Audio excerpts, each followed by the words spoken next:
একদিন কমলা রাস্তা দিয়ে হেঁটে কোথাও যাচ্ছিল। তখনই সে একটা গাড়ি দেখে। গাড়ি থেকে তার পুরনো বান্ধবী সুধা বেরোয়। সুধা, এই সুধা, কে তুমি? কি চাই? আর আমার নাম কি করে জানো? তুমি হয়তো আমাকে ভুলে গেছো, কিন্তু আমি নয়। আমি তোমার বান্ধবী কমলা। আমরা একসাথেই যে ক্লাসে পড়তাম। আমি তোমার জন্য রোজ আমার মায়ের রান্না করা আলুর পরোটা আনতাম, মনে আছে? হ্যাঁ হ্যাঁ, মনে পড়লো। কমলা, তুমি কত বদলে গেছো। আমি তোমাকে চিনতেই পারিনি। আচ্ছা বলো, তুমি নিজের এই কি অবস্থা করে রেখেছো? মাথায় সিঁদুর আর গলায় মঙ্গলসূত্র দেখে মনে হচ্ছে তোমার বিয়ে হয়ে গেছে। তুমি ঠিক বললে, আমার বিয়ে গ্রামে হয়েছে আর আমি ওখানে অনেক খুশি। একটা 4 বছরের মেয়েও আছে, কিন্তু ও নিজের বাবার কাছে গ্রামে আছে। নিজের বাবাকে সে অনেক ভালোবাসে না, তাই তাকে একদম ছাড়ে না। আমার একটু কাজ ছিল বলে এসেছিলাম। ও মাই গড, এটা তুমি কি বলছো? শহরে পড়াশোনা আর বিয়েটা গ্রামে? কিভাবে থাকো তুমি ওখানে? আমাকে দেখো, আমার মা বাবা আমার বিয়ে একটা ধনী পরিবারে দিয়েছে। নিশ্চিন্তে এসিতে থাকি, আর কোথাও বাইরে গেলে আমি শুধু গাড়িতেই যাই। শহরের তো ব্যাপারই আলাদা। ওইটা আমার গ্রামে কোথায়? তুই গ্রামে বিয়ে করে ঠিক করিসনি। গ্রামে আর আছেই বাকি, শুধু কষ্টের জীবন। দুবেলার রুটি, বর আর বাচ্চাদের প্রেম আমার জন্য যথেষ্ট। গ্রামে যে সুখ আর শান্তি আছে সেটা শহরে একদম নেই। এবার তুই আমার সাথে তর্ক করবি? বলছি তো, গ্রাম থেকে ভালো আমাদের শহর। দুজনে তর্ক করতে লাগে। কথা বলতে বলতে অনেক রাত হয়ে যায়, আর ওরা খেয়াল করেনি যে তারা রাস্তার একদম মাঝখানে চলে এসেছে। তখনই সামনে থেকে একটা ট্রাক এসে তাদেরকে চাপা দিয়ে চলে যায়। মরার সাথেই দুজনে ডাইনি হয়ে যায়। একটা শহরের ডাইনি আর একটা গ্রামের। আমি মরে গেলাম, আমি মরে গেলাম কমলা, আমি মরে গেলাম। ওই দেখ, আমি ওখানে মরা পড়ে আছি। আমাকে কেউ বাঁচালো না। হায়, যদি কেউ আমাকে বাঁচিয়ে নিত, এবার আমার কি হবে? তুমি তো নিজের জন্য কাঁদছো, আর আমি আমার মেয়ের জন্য। এবার কি হবে আমার মেয়ের? ও মাকে ছাড়া কিভাবে থাকবে? আমি তো ভুলেই গেলাম, ওর বাবা ওকে মায়ের চেয়ে বেশি ভালোবাসে। উনি সামলে নেবেন। তুমি যদি আমাদের গ্রামে থাকতে, তো তুমি কোনো কষ্ট পেতে না। তুই আবার আরম্ভ করলি? ঠিক আছে, এবার থেকে আমরা একটা কাজ করি। তুই এখানে শহরে থাকবি আর আমি গ্রামে। তখনই বুঝতে পারবি যে গ্রাম ভালো না শহর। আর কি ছিল, দুজনে নিজের জায়গা পাল্টে নেয়। ডাইনি কমলা শহরে থাকে, আর সুধা ডাইনি রূপ নিয়ে কমলার গ্রামে চলে যায়। যেই সুধা গ্রামে পৌঁছয়, তার পা গরুর গোবরে ঢুকে যায়। ও মাই গড, এটা কি? হায় আমার পা, এটা আমার পায়ে আবার কি লাগলো? এটা থেকে কত দুর্গন্ধ আসছে। মনে হচ্ছে এক্ষুনি বমি করে ফেলবো। তখনই সামনে থেকে একটা মহিলা রূপা মাথায় জলের কলস নিয়ে যাচ্ছিল।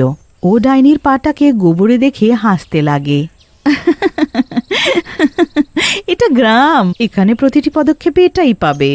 একটু সামলে চলো ডাইনি রানী। তুমি আমাকে ডাইনি বললে? তোর সাহস কি করে হলো আমাকে ডাইনি বলার? ডাইনিকে ডাইনি বলবো না তো আর কি বলবো? তুমিই বলে দাও ডাইনি রানী। আরে, আমি তো ভুলে গিয়েছিলাম যে এবার আমি একটা ডাইনি, আগের মতো আর দেখতে নই। আচ্ছা বলো তো, আমি ডাইনি, তুমি কি আমাকে ভয় পাও না? আমাদের গ্রামে প্রায় ডাইনি আসে। তাদেরকে আমরা মারি না, বরং জিজ্ঞেস করি যে কেন তারা ডাইনি হলো। এমন যে কি কারণ ছিল যে তাদেরকে ডাইনি হতে হলো। তারপর আমরা সব গ্রামবাসীরা মিলে তার ইচ্ছে পূরণ করি আর তাকে মুক্তি দেওয়াই, যাতে সেই গ্রামবাসীদের আর কষ্ট দেয় না। তারপর ডাইনি এখানে কখনো আসে না। আচ্ছা, তুমি তোমার এই গোবরের পাটা আগে করো, আমি ওটা ধুইয়ে দিই। হোয়াট ডু ইউ মিন গোবর? এই গোবর আবার কি? এটা থেকে তো অনেক দুর্গন্ধ আসছে। এটা গরুর গোবর, মানে গরুর পটি। তাই বলি, এটা থেকে এত গন্ধ কেন আসছে? এই নাও, তাড়াতাড়ি ধুয়ে দাও। রূপা হাসতে হাসতে ওখান থেকে চলে যায়। যার সাথে আমার কোনো পরিচয় নেই, তার সাথে কতক্ষণ ধরে কথা বলছিলাম, আর সে একটুও ভয় পেল না। কি সত্যি গ্রামের লোক এরকমই হয়? না না, আমি একটু বেশি ভাবছি। এই তো এখানে এলাম, এখন তো পুরো গ্রাম দেখা বাকি। গ্রামে এসেই আমার কি অবস্থা হলো ভেবে দেখো, ওখানে শহরে কমলার কি অবস্থা হচ্ছে। ওদিকে শহরে কমলা এদিক ওদিক ছুটছিল, সে লুকোনোর জায়গা খুঁজে পাচ্ছিল না। এই শহরটা তো মানুষে ভরা, পা রাখার মতো জায়গা নেই। বুঝতেই পারছি না কোথায় যাই। তখনই কমলার সামনে তেলে ভাজার দোকান দেখে। ও সোজা ওখানে চলে যায়। দাদা, আমাকে একটু তেলে ভাজা দেবে? অনেক খিদে পেয়েছে, আমি তোমাকে টাকাও দেব। হ্যাঁ হ্যাঁ, নিশ্চয়ই।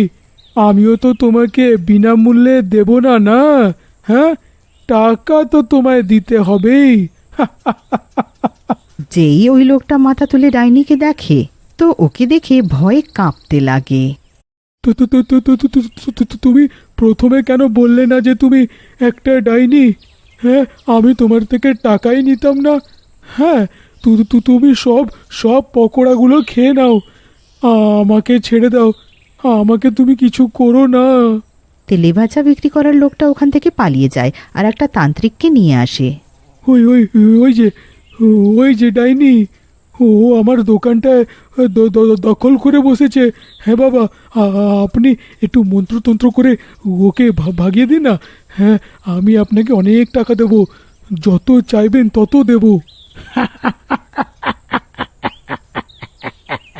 আরে ডাইনি, এরকম কত ডাইনি এলো রে, যাদেরকে আমি পুড়িয়ে ছাই করে দিয়েছি।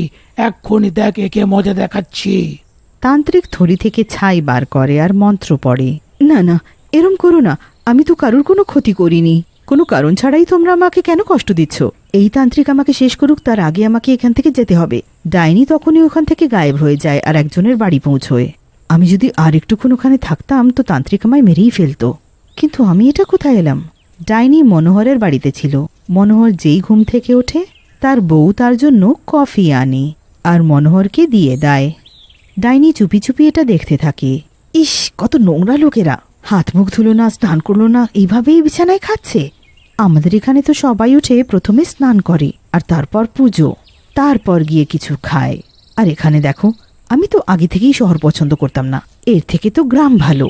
এদিকে ডাইনি কমলা আর ওদিকে ডাইনি সুধা বিচরণ করতে থাকে। সুধা বেশ মজায় এদিক ওদিক দেখে যেতে থাকে। তখনই সে কয়েকটা বাচ্চাদের খেলতে দেখে। এই যে দেখো গ্রামের বাচ্চাদের, আমাদের শহরে বাচ্চারা সকালে উঠে স্কুলে যায়, আর এদিকে গ্রামের বাচ্চাদের দেখো মাটিতে খেলছে। পড়াশোনা করার নেই, সারাদিন শুধু খেলাধুলো। তোমরা বাচ্চারা এখানে কেন খেলছো? স্কুলে যাও না কেন? এ এ তো ডাইনি, মা বাঁচাও। রাজু, ভয় পাস না, আমি আছি তো, আমি তোকে কিছু হতে দেব না। তোমরা বাচ্চারা স্কুলে যাও না কেন বলো, নইলে আমি তোমাদেরকে খেয়ে ফেলবো। দুদিন থেকে আমাদের ম্যাডাম নিখোঁজ আছেন, ওনাকে ছাড়া আমরা পড়বো কি করে? তাই জন্যেই আমরা এখানে খেলা করছি। গায়ে বাছে সারাটা গ্রামে কি একটাই ম্যাডাম আছে? শহরে তো অনেকগুলো স্কুল আছে, পড়ানোর জন্য অনেকগুলো টিচারও আছে। আর এখানে দেখো, আচ্ছা তোমার ম্যাডামের নাম কি?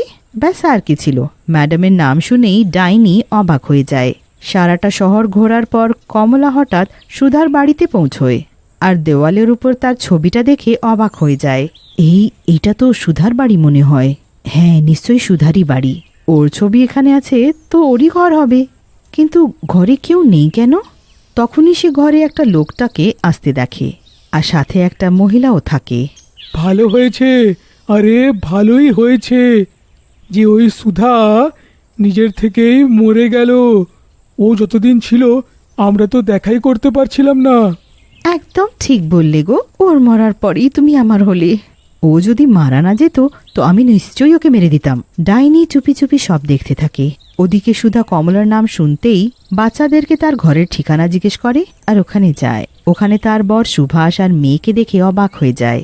ও নিজের মেয়ের পুরো খেয়াল রাখছিল। ডাইনি এইসব দেখে ওখান থেকে চলে যায় আর কমলার কথা মনে করে। তখনই কমলা ওর কাছে চলে আসে। আমি তোমার কথাই মনে করছিলাম, ভালোই হলো তুমি এলে। আমি তোমার পুরো গ্রাম দেখলাম আর দেখে বুঝলাম যে নিশ্চয়ই এখানে কষ্ট আছে, কিন্তু এখানকার লোকেরা অনেক ভালো। খোলা হাওয়ায় নিঃশ্বাস নেওয়া কত ভালো লাগে।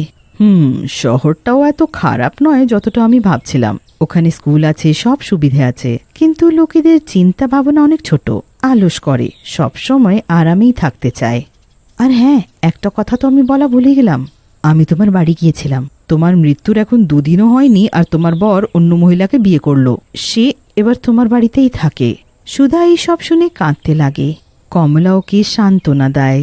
আমার বর প্রতারণাপূর্ণ বেরোলো, কিন্তু কমলা, তোমার বর আর মেয়ে অনেক ভালো।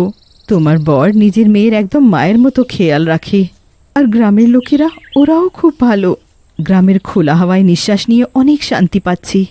দুটো ডাইনি নিজের জায়গা পাল্টানোর পর বুঝতে পারল যে দুটো জায়গাই দরকারি, শহর হোক বা গ্রাম হোক।